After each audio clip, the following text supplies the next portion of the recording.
KWR, telling our story together. Welcome to KWR Broadcasting. My guests today are Zablon Kuria and Njiriri. Zablon Kuria is the Executive Director of Rockbridge Ministry, and we are looking forward to hearing more from him about Rockbridge Ministry and what it is and what they do in Kenya. As I've mentioned, my other guest is Njiriri, a friend of mine too, who is a Kenyan ICT entrepreneur. He is a graduate of with a Bachelor's of Business Management, that is BBM. From 1980, he diverted to ICT, Information and Communications Technology. And Zablon and Njiriri, karibuni sana to Kiriako Waves radio broadcast. And I'm delighted that you're here. Thank you. To start us off, I am going to invite both of you to introduce yourself, but we'll begin with Zablon Kuria for him to tell us a little bit about who Zablon Kuria is. Thank you so much for invitation, and thank you so much for the listeners. My name is Zablon M. Kuria. I'm the founder and executive director of Rockbridge Ministries. Rock stands for Reaching Out Community Kenya for Christ. And that's what I've been doing for over 23 years to date. Part of that time I spent in the US. I went to Bureau Heights Bible College then. Today it's Bureau Heights University in downtown Atlanta, Georgia. I came from the world of business, and in 1999, God opened the door for me to go back to school, and that's how I found myself at Bureau Heights Bible College, doing theology and also doing leadership. But having come from the world of business, I struggled a lot during that time, where I was being trained to come back to Kenya and start a church and start preaching. But little by little, God opened the door through a relationship with a Presbyterian church by the name of Roswell Presbyterian Church in Roswell, Atlanta, Georgia.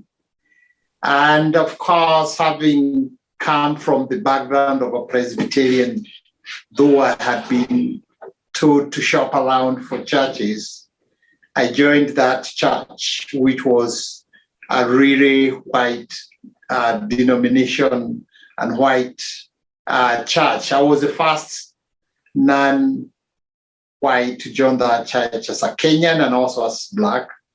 But they embraced me and we had very good relationship. And after a few months, they asked me whether they would donate $500 to send back to my country for that money to be used with children and children alone. And in a nutshell, I would say that was the beginning of the formation of my ministry, which I have focused all those years in reaching out to the orphans, reaching out to the less privileged. And that's who I am, and that's what I've been doing for quite a number of years to date. Thank you very much, my brother Zablon. And we'll come back to you because we would like to hear more about Rockbridge Ministry and to hear that story that started with the $500 to what it is today. But before we get to that, I want to invite my brother Njiriri to tell us a little bit about himself. Who is Njiriri? Thank you very much, Dr. and listeners. As the name has gone, my name is Njiriri, a graduate of business management, and I taught business management in Rift Valley Institute of Science and Technology. And when teaching there, an opportunity arose whereby community college in Michigan, US, Delta College, wanted to look for a Kenyan similar institution whom they could partner. And when they visited Rift Valley Institute, among many other institutions, because I knew they went to Kiambu Institute, Kirinyaga, and a couple of others, somehow they liked Rift Valley, and we entered into a partnership of staff exchange. At that time, computers were not many in Kenya. This was around 1980, and we agreed as part of that partnership of staff exchange, we would include technology transfer. Then we agreed that any person coming from the US for a staff exchange to Rift Valley Institute of Science and Technology, which is a government institution, part of his luggage would be one computer. And that's how we started creating a computer department in Rift Valley Institute of Science and Technology. The person who was in charge of the technology transfer, the late Professor Bob Kaker, somehow persuaded me to move from business to IT. And that completely changed my story, because we started now creating a teaching lab. With the time, I rose to be the director of computer department. And because of that, they offered me a scholarship to US. So I came to US, studied ICT in Delta College in Michigan, then came back to Kenya. By the time I came back to Kenya, again, I was picked by JICA, Japanese International Cooperation Agency, for a further 1 year training in ICT. First of all, I went to Kobe, then the 1986 earthquake made them transfer me from Kobe to Osaka. So I completed my studies in Osaka and returned to Kenya mid-1996. From that time, I continued heading the IT and the computerization in Kenya. And we started a mega project whereby the US would ship containers of computers, and I would be in charge of distributing those computers into public schools. And we created very, very many labs, both in primary, high school, and even universities. I remember that time, Chepkoilel campus, which is currently a fully fledged university in Eldoret, was part of the institutions we installed computers. Out of that work, somehow the Ministry of Education co-opted me as a consultant in ICT, and we worked both with the then Kenya Institute of Curriculum Development, KIE, Kenya Institute of Education, where we used to develop the first curriculum for ICT in the country, creation of lab specs. And with the time again, out of that, I was selected by the ministry to represent them in NEPAD. NEPAD is a new partnership for African development. The head of states had met and agreed that we needed to computerize Africa, most of the institutions, particularly ICT for development, creating an enabling environment whereby ICT can be a vehicle for work creation, job creation for young people, as well as training them in this emerging technology, because that time it wasn't very well known. Due to that appointment, I represented Kenya's Ministry of Education for 3 years, oscillating between Nairobi and Cape Town in South Africa, because that was where the headquarters for the computerization of African schools in Africa were. And out of that, I also traveled to several countries in Africa to computerize schools, universities, and things like that. Later on, when I returned again, Microsoft jumped in, and again, they co-opted me as a consultant to do social projects. Places like Starehe Girls, Nairobi Technical Institute, Kadirimu Technical, all those institutions got Microsoft funding, and among many others, and also some of the NEPAD schools, both in Kenya and other countries. I was part of in charge of computerization. Therefore, I had known a lot about computer projects. And Microsoft, I was in charge of the implementation of their educational and community projects for East and Central Africa and the Middle East. I think I toured nearly all these countries in setting up labs, doing TOTs, training of trainers, capacity building for the teachers. And I even became a judge for Microsoft for innovative technology. I would go to South Africa to judge projects, to Europe, Middle East, to judge, to look at various educational projects. We critique, we advise, see how they would be assimilated in curriculum delivery for education. Then, because of that, I had now known about India, and we traveled across the country, America. I came several times, Europe, and other areas to do benchmarking for ICT. And because of that, I had started knowing about online jobs and the creating of business process outsourcing facilities. That's how the ICT world was, and I was among the first Kenyans to be fully involved in ICT for education, along with people like Dr. Shemo Chuodo, who was the first Kenyan to get a PhD in computer science. In fact, he was more like our leader. Thank you. Wow, that is a wealth of experience. And both of you are widely traveled and have experienced not just the Kenyan environment.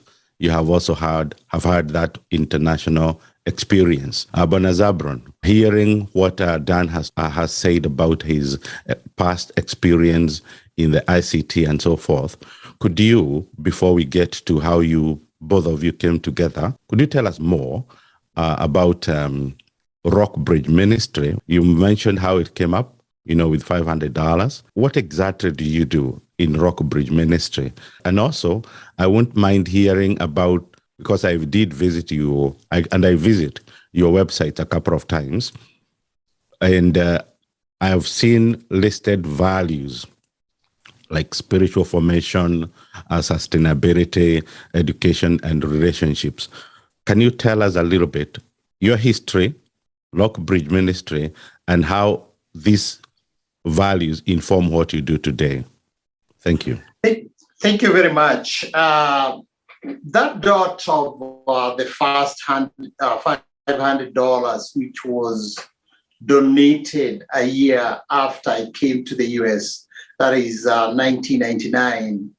And specifically the donor, the Presbyterian Church, Roswell Presbyterian Church, shared and said this money should and have to be used with the children. I would remember that time with the exchange rate, that time it amounted to 35,000 Kenya shillings. And that was a lot of money in the year 2000 to spend with the children during Christmas and share the love of Christ. Although I had started knowing the value of the Americans and their donations. And I also knew about Kenya and our people. So I spoke with an elder and asked the elder, this money have to be used with the children and nothing else other than the children. And definitely that's what he did through his wisdom and the wisdom of his fellow elders. They sent back the pictures and the details of how that money was used. And that was the beginning of reaching out to the children. A year after, 2001, as I was still in Bureau Heights and still doing my study, we traveled to Kenya with the first team of the Americans. There were 9 type A men that I came with to Kenya. And after coming to Kenya and seeing the need, and especially the need of the children and the need of the community, that's how we started reaching out to the orphans. That particular time, and again, I shared that this money was sent to my previous church in Kenya, which is PCEA Nakuru West. We shared a need of now reaching out to the children. But before the church started children's home, we visited a government children's home by the name of Arap Moi Children's Home. And of course, being a Kenyan and knowing that this is a government institution, accountability could be a challenge and following up could be a challenge. I challenged the church to think of starting a children's home so that the church has the control of the home. And that's how we started reaching out the first 12 children on a rented premises along one of the streets of Nakuru town. And eventually they grew. And even when we went back, that's how we started coming every year with the church members of that particular church. And other churches started coming in and joining what we were doing at that particular time.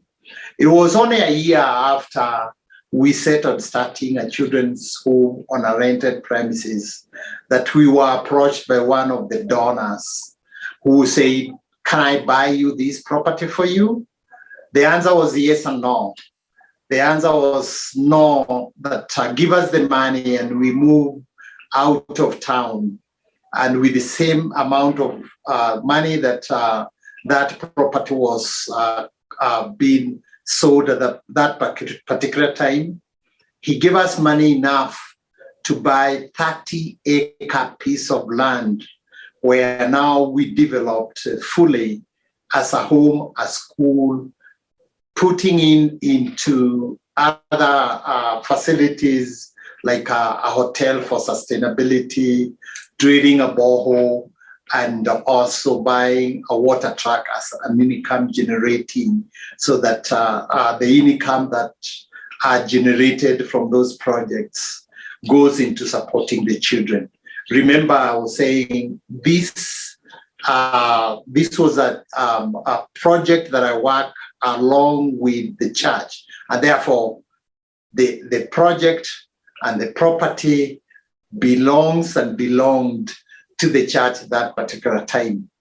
I would want to say about it's not only reaching out to the children, but the spirituality of it is sharing the gospel of Jesus.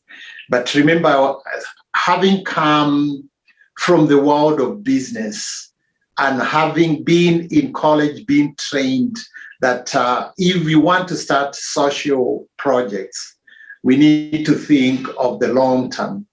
The long term being, how can those projects be sustainable even when the donors have either gone to other places or they have gotten tired?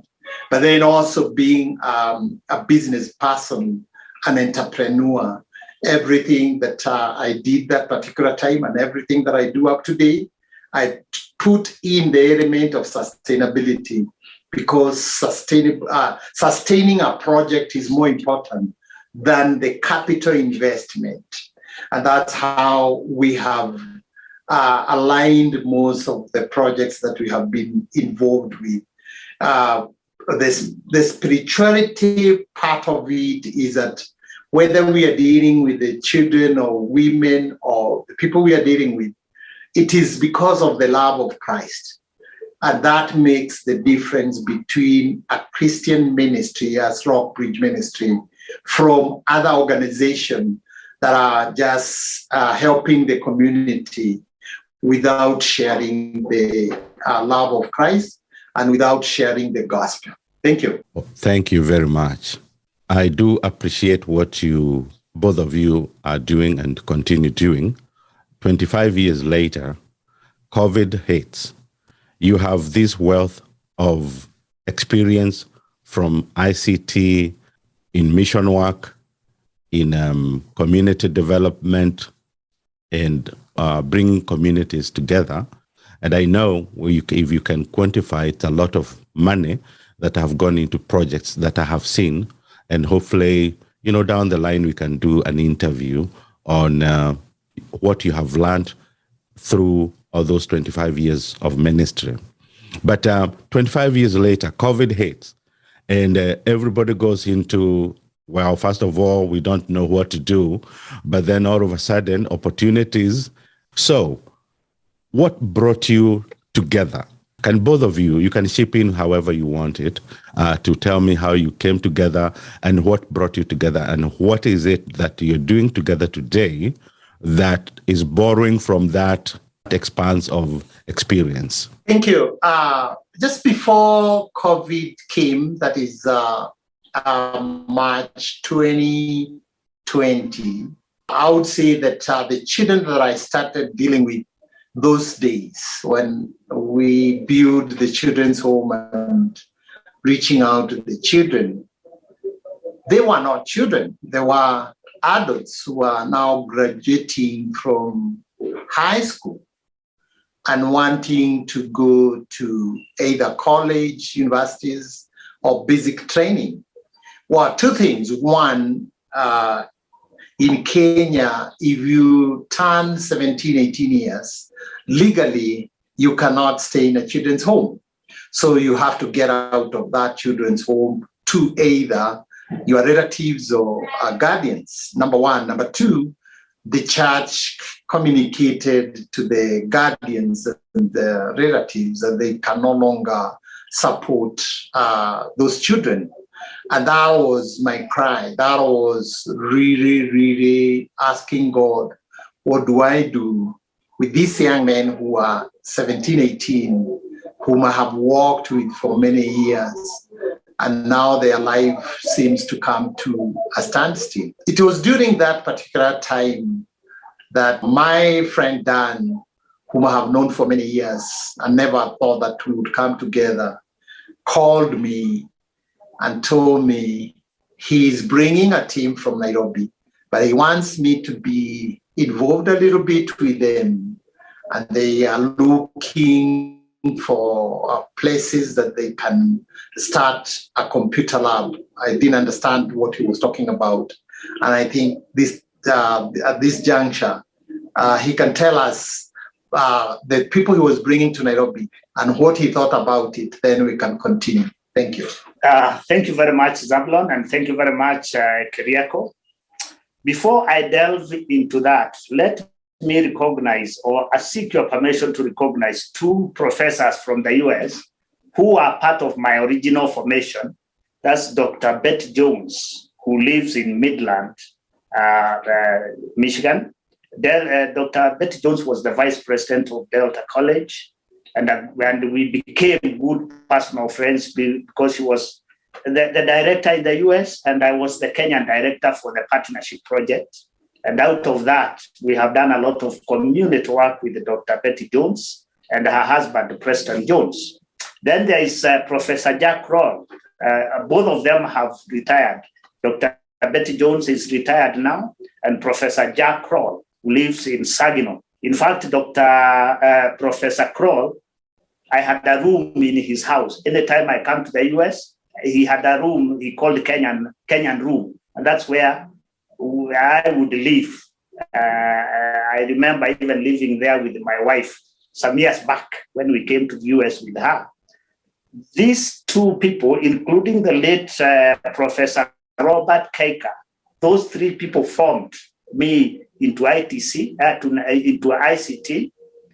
And Jack Kroll, we have traversed Kenyan continent, including Uganda with him, installing computers in schools for many years. It's unfortunate that he can never be able to travel back to Kenya now because of age. You mean African continent, not Kenyan continent, right? Yes, African continent. We have done a lot of work, not only in Kenya, but in the East African region. We did a lot of installation of computers those years with these three professors I'm referring to. So these are the people who made me really like ICT and delve into studying ICT and taking me back to school to study ICT. Coming back to COVID hit, and somehow one company which is doing data processing wanted to open labs outside Nairobi, and they sought for someone who could do that or assist them open labs. Then they called a person who happened to know me, and they told him, we want to give you a contract of opening labs outside Nairobi. He told them, that work, me, I don't understand it, but I know a guy who is mad about it. And fortunately, I had had this dream for over 20 years of wanting to start a BPO center. And this guy knew that Nairobi Westlands, I had wanted to open up such a lab. So he tells them, I know a guy, if he agrees to talk to you, he might be interested. Then this guy calls me and asks me, hey, you crazy guy about ICT, there's a person who talks the language you used to tell me, and I couldn't understand. Do you want to talk to them? I said, yes. So from there, the rest is history. I contacted the company. I went there. I saw what they are doing. I said, bingo, this is what I have always wanted to do. And they told me, okay, we can partner. We can use you to open labs. I told them we start in Nakuru. And because we had several subsequent meetings, I also realized that these guys maybe they could assist in acquiring a water drilling rig machine. There are trucks for drilling water on the ground. And I knew Rockbridge does a lot of water harvesting and drilling and giving to communities. I have also traveled in this country in terms of my installation of ICTs, and I come across very poor communities who have no water. I remember one time I almost cried somewhere between Isiolo and Wajir. We are traversing there, and that really hit my heart that people were very thirsty and going in very far places. Then I was saying, a rig should come here and drill water because there's water down. So before now, I'm talking about the COVID 2011 time, I had told Zablon, I'm looking for a water drilling rig, but because water is not my interest, if I get the rig, I give it to Rockbridge. You Rockbridge, go and dig water for people. So this company, I interested them in the rig, and they told me, okay, we'll talk about it. I also told them, if you give me the rig, or you are able to source a rig for us, I'll not run it. I'll give it to an organization called Rockbridge. And for that reason, when they agreed that we come for ground mapping in Nakuru to identify areas where we could open labs, I invited Rockbridge, Executive Director Zablon, to meet us at the tail end so that I showed them his borehole, because I didn't want them to feel like I have sold the rig if it ever comes. So they see that I'm really talking about an existing project.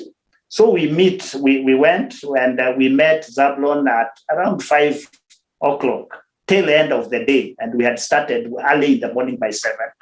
And then when we saw the borehole, we explained a little what he does, then we went for lunch. He offered us late lunch. And when we were having lunch, of course, we discussed our main project, wrapping up, agreeing the way forward, then finally talking about him, and close the meeting. The guys rushed back to Nairobi.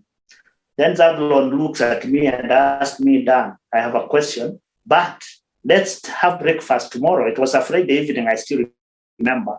Let's have breakfast tomorrow morning at 9. So the following Saturday morning we met. He asked me, Dan, how can you discuss such big things and leave Rockbridge out? I told him, but what does Rockbridge has to do with ICT? Me, I included you in the water part, and that is why you were at the tail end of the meeting. He said, yes, but the jobs you are creating, my people from the orphanages, from the street families, from the single mothers, they can all fit in there. I said, it's okay, if so be it. So that is how we started our partnership. The next question was, where do we open this lab? Because now we are thinking of a bigger lab. And at first I thought. Then he tells me, okay, give me this weekend. By Monday, I'll tell you. Then he looks for someone whom he will explain who she is. And then we got the space. So out of that, we became 3 partners. Zablon through Rockbridge. The other partner who provided us the space is Jane Masharia. And then Dan, myself, who came with the idea and the sponsorship for the project.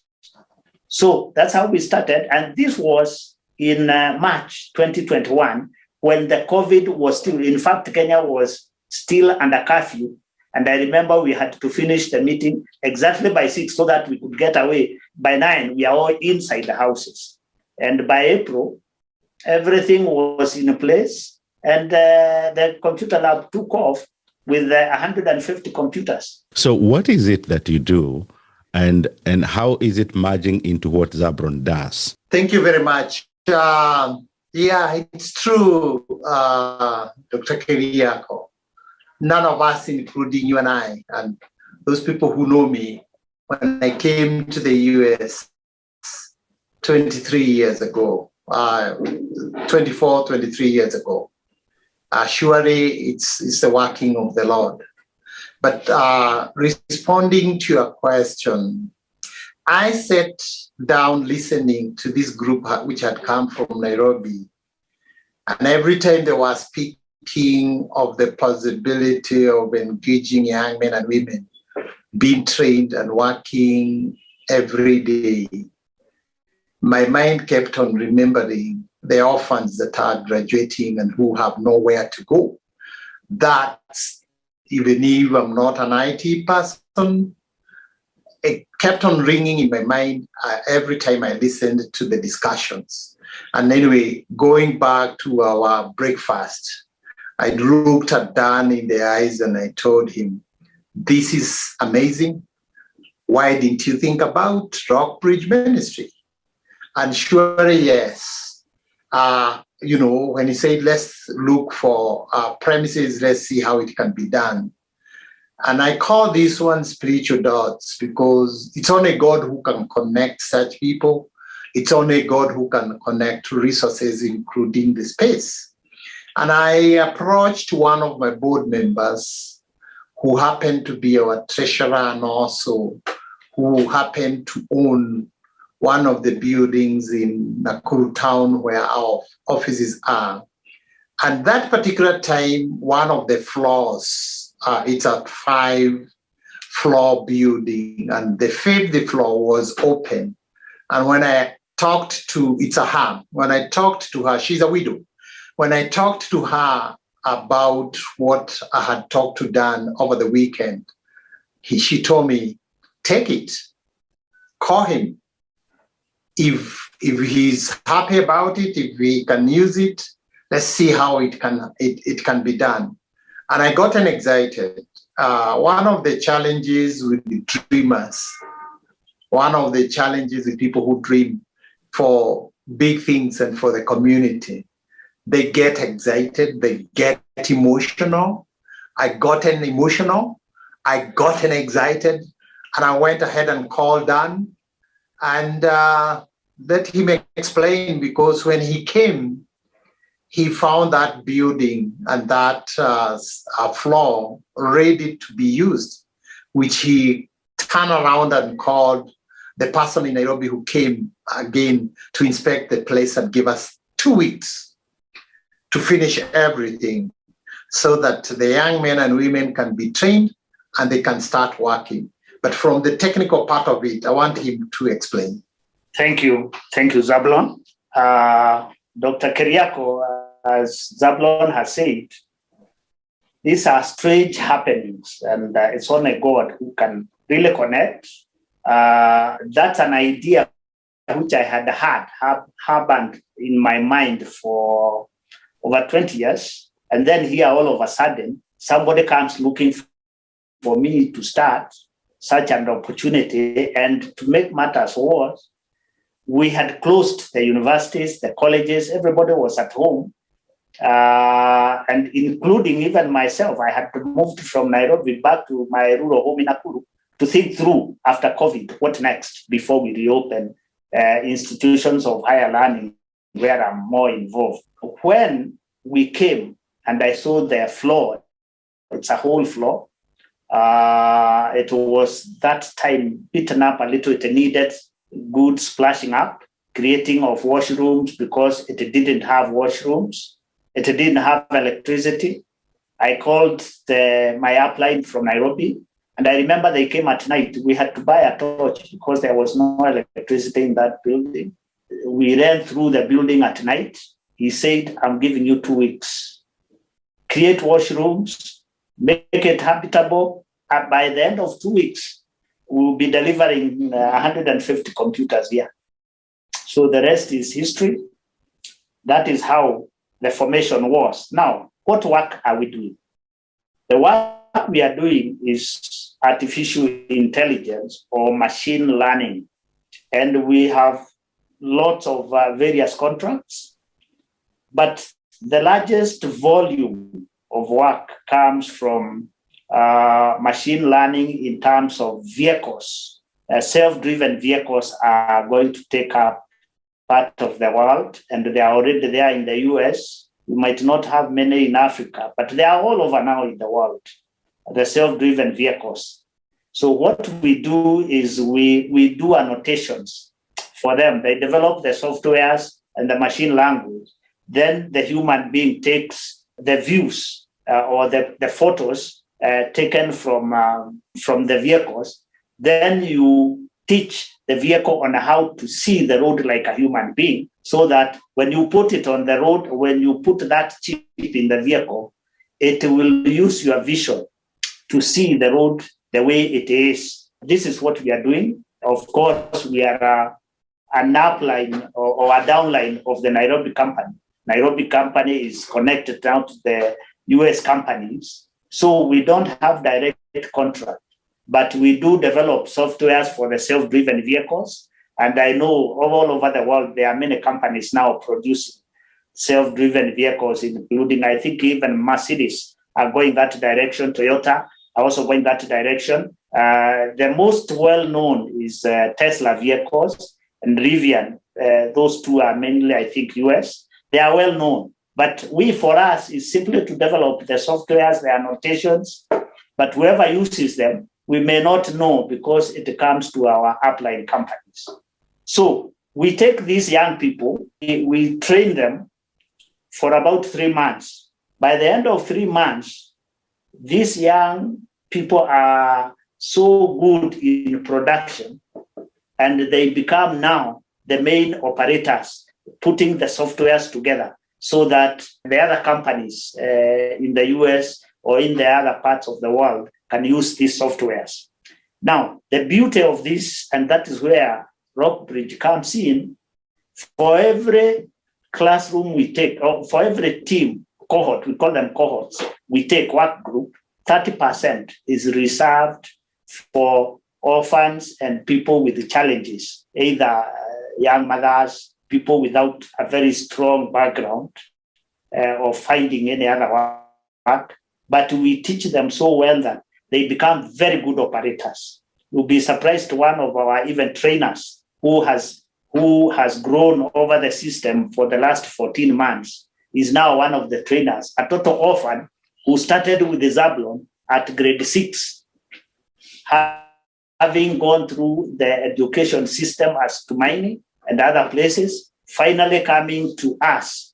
And now she's a trainer with us. She doesn't even have to work. She's a monthly paid employee. That's one of the best examples we have.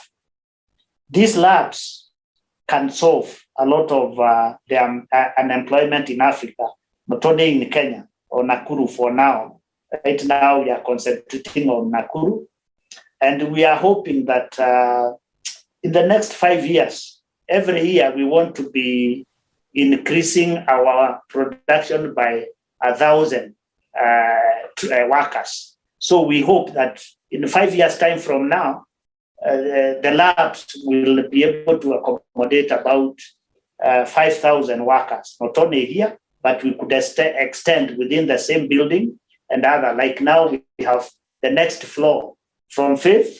Now we are moving on 4th. We are looking for funds to do the 4th floor, which we want to do in a more higher level than we did the first lab. The second lab will be more of an international standard lab. That way, it will be able to attract better contracts and high security jobs, which are more paying, so that the workers can make more money. I did not say that, I did not mention that the workers are paid weekly. Everything is calculated from the client side, and the money comes direct to the worker through PayPal, ARMT, and other, including M-Pesa, other media for payments. And they make between maybe $30 a week to about $120. No, sometimes it goes even to $150, which is about 15,000, 16,000 Kenya shillings a week, which is a fair, good amount of money as a salary person earning. This is Keriako Waves Radio, and my guest today, Zablon Kuria, Executive Director of Rockbridge Ministry, and Dan Njiriri, a Kenyan ICT entrepreneur and educator. You have given a story, and I would want you to lift up that story a little bit more, of this individual, you have talked about, who has risen from being an orphan as a story of transformation. What it means for Rockbridge Ministry to come together with Dan Njiriri's ICT, and entrepreneurship to bring it to where it. Could you talk a little bit about this individual story that you have lifted up? It's one thing to start helping somebody. It's something different to work with that person and finish. You see that person standing with his or her own feet. When you work with an orphan, and that orphan after 17 years have nowhere to go, no money to continue taking him or her to university, colleges, or micro business. But when such an opportunity arises, and remember, as you're saying, we are dealing with a generation that have been exposed to smartphone. We are dealing with a generation, even in this country, we are dealing with generations that they're very easily getting into the internet and getting it into a laptop, smartphone, and so on. And Dan will tell you, whatever they are doing, anybody who can use a smartphone, anybody who can be able to get in and do basic things with a smartphone is teachable, is trainable. And they don't have to, they don't have to have a degree. And degrees are good. They don't have to be super educated, but they need just to be able to be taught basic things.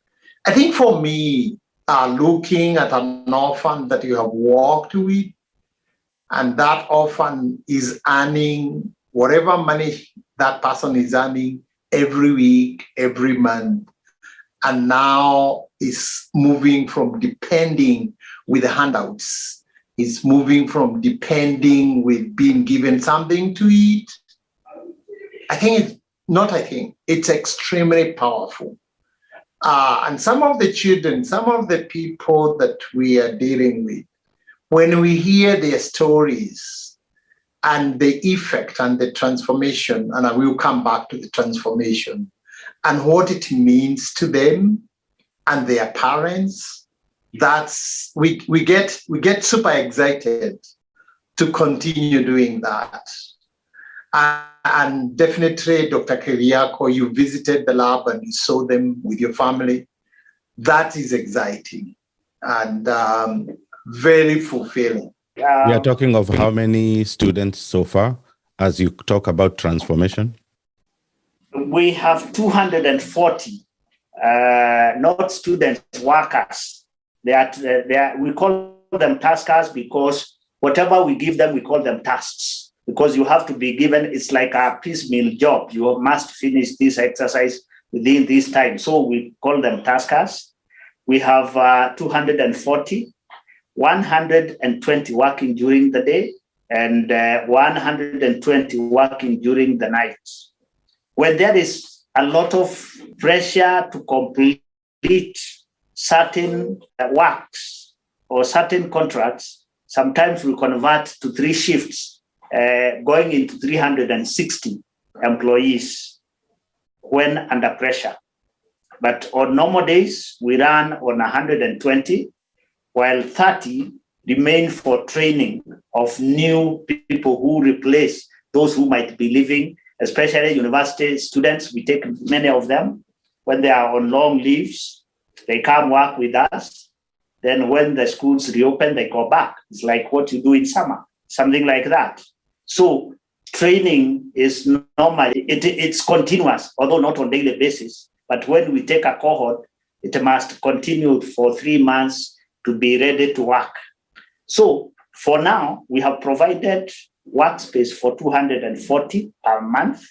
These are people who come here in the labs to work daily, and most of their work is in the US. In fact, you'll be surprised, most of the work we do, the servers are not even in Africa. They are in the US.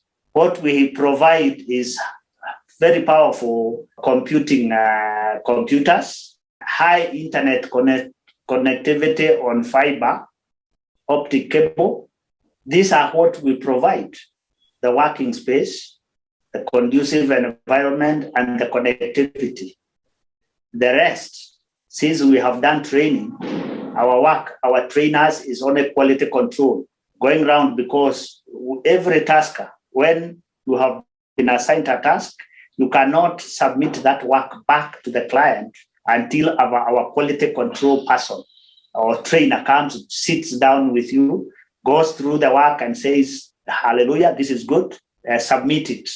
So we give them working opportunity. We have seen transformations, and I want to pick up again on this girl called Gloria, who my interest came in because she started off with Zablon at grade 6.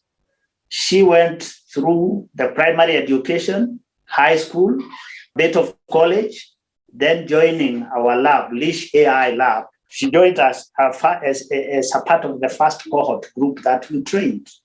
And out of that training, she worked. Even at that time, although I had looked at the interview records and seen that she was an orphan, it didn't quite stick into my mind. But after she started working, the second week, she got 3,000 Kenya shillings. That's $30. She was very excited. Then I asked her, hey, Gloria, you are very happy. You got $30.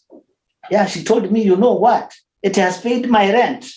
Then I asked her, you are paying the rent on yourself or for your parents? She told me, no, I'm a total orphan. Oh, I felt bad that I had asked that question. But then from there, I started following her growth. She rose from $30, $40, $50. With the time, she was making even $100. Then when we started selecting good performers, she was among the list that made it up to the 7 people we wanted. So she became now a trainer rather than a tasker. And I remember we even visited her with Zablon and Sam, another colleague, and we were very impressed when we went to her room, the one she had talked to me about maybe 8 months earlier, that she had enough for rent. She had a very nice room with everything, a small TV, a nice couch, a place where she cooks. She's self-sufficient. And I know that time we visited quite a number of them, maybe 4 or 5, to see the transformations in their homes. When you look at that, you say, yes, even if I don't make my money myself, I'm happy that these young people are being transformed.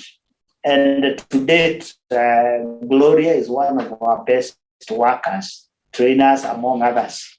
And I'm also happy that Nakuru has done so well that we have even loaned Nairobi, one of our original trainees, to head a high security 200-seater lab in Nairobi.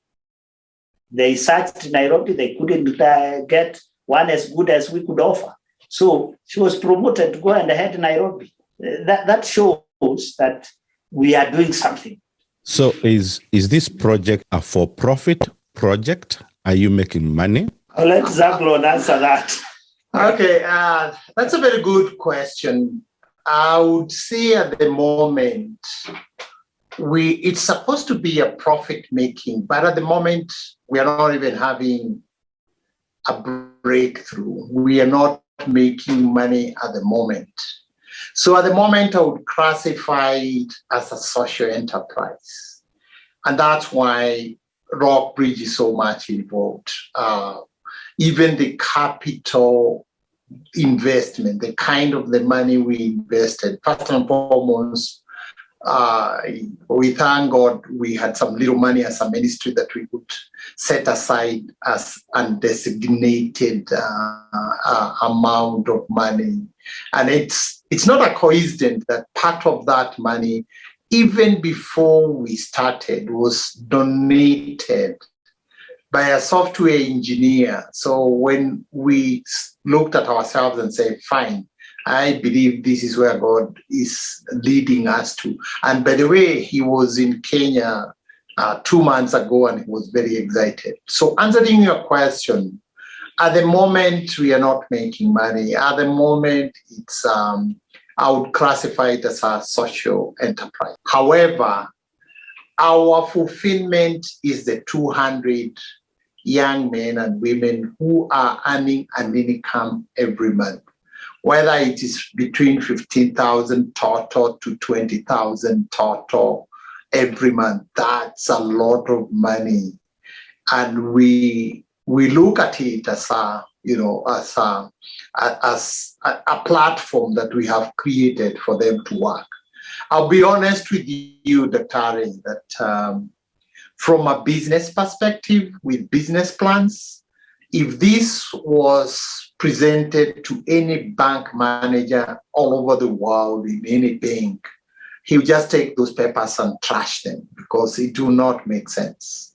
However, depending with the way it is going to go in future, eventually we will make money. But at the moment, we are not thinking about the money. We are thinking about the effect, the platform, and the little money that those young men and women are generating every week or every month. Thank you.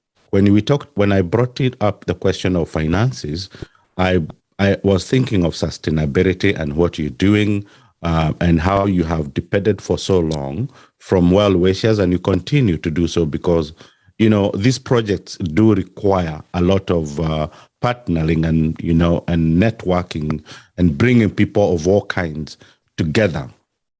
Now, as you look at the projects that you are undertaking, both at, by the way, what is the name of this project? It is called L.I.S.H. L.I.S.H is L.I.S.H.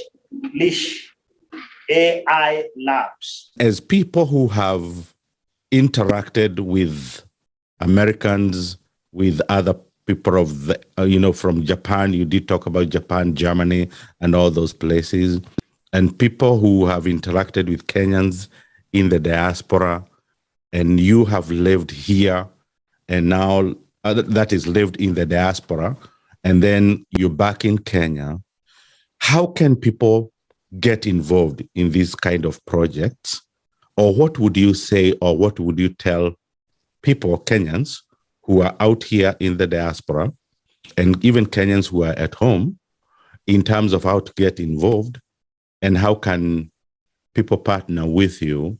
How can people get involved? One of other responsibility of Rockbridge Ministry, which is my responsibility over and above fundraising and telling the stories, is to bridge the two cultures, whether Kenya, Japan, whether Kenya, UK, whether Kenya, US, help the Americans understand our culture, help Americans understand our challenges, and also help the Kenyans understand the Americans. That my 23 years experience of fundraising, you and I know that Americans don't give because they have a lot of money.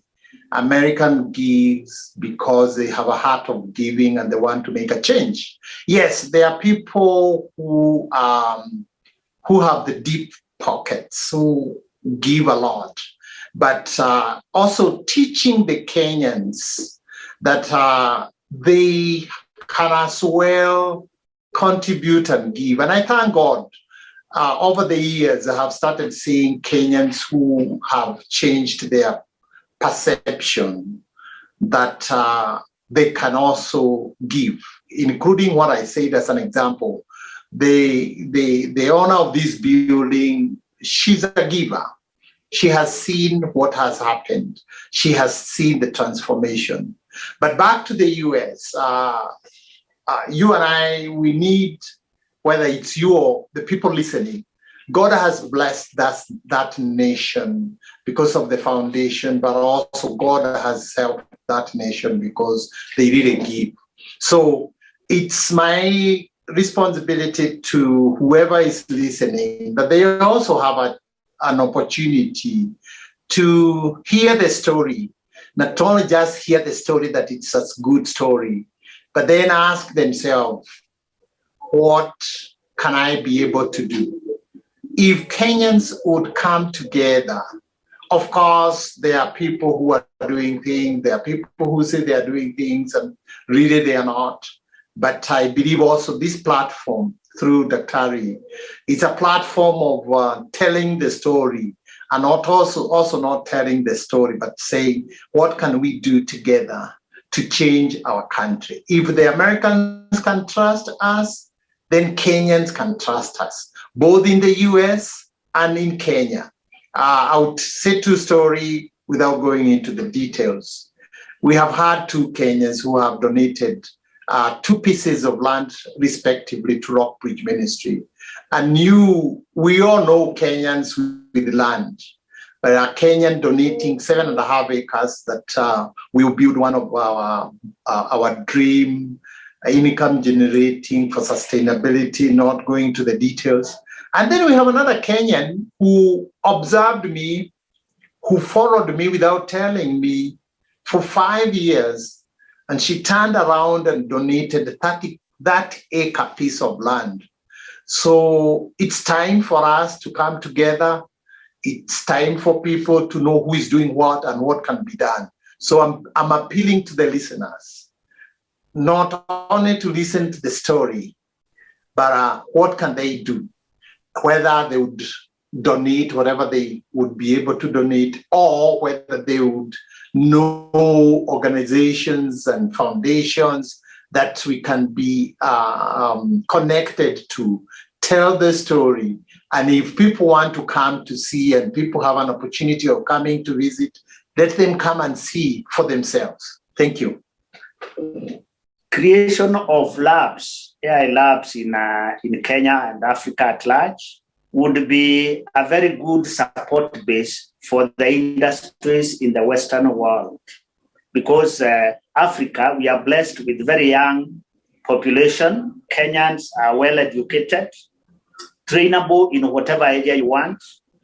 And I would appeal to those who can support us and support many other organizations which are going into AI, artificial intelligence, and Internet of Things as the base that will make the economy in the West grow, as we also grow our home industry by providing employment for our vibrant youth.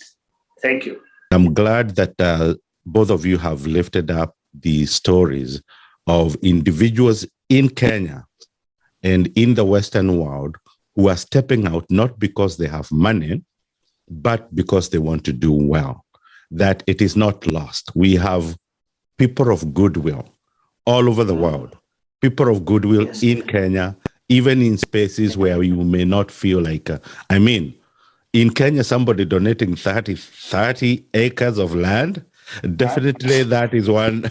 It's one among the few that are remaining. So the point is that I think this is an enormous opportunities, and opportunities are there, and I am so encouraged every time I hear your stories. Yeah, it's a joy. It's a joy to have both of you and to continue working with you. And I'm looking forward to many other opportunities that we can share what is happening in Kenya and what you're doing, and also what we are doing ourselves, but most importantly, lifting up those stories. And I'm looking forward to a day that we can even, record in the premises itself. But before we get there, and again, as I mentioned, in the interest of time, do you have a last word? Thanks, Dr. Keriako. Kenya, not even Kenya, I think most of the African countries, power is not very stable. I know in America, you can go for years without ever noticing absence of power. But in Africa, it is it's something often. And for you to do this kind of work, whereby the Western world expects everything to run normal, like in the West, you have to invest in an alternative source of power so that when the main grid power goes off, the generators take over immediately.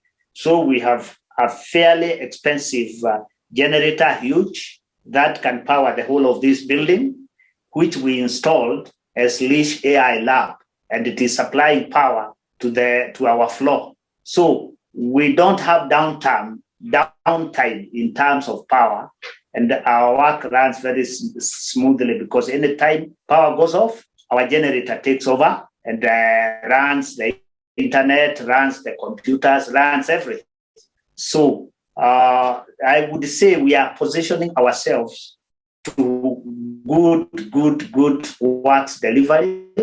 And it's also my hope that even you as friends there, if you have work to be computerized, don't bother you with yourself there. Send it over. We shall only study it and see how it needs to be done. Within a short while, we start productions and we'll deliver based on the terms and conditions we agree. My last word, Dr. is that for the purpose of the people who are listening, two things. Pray for us.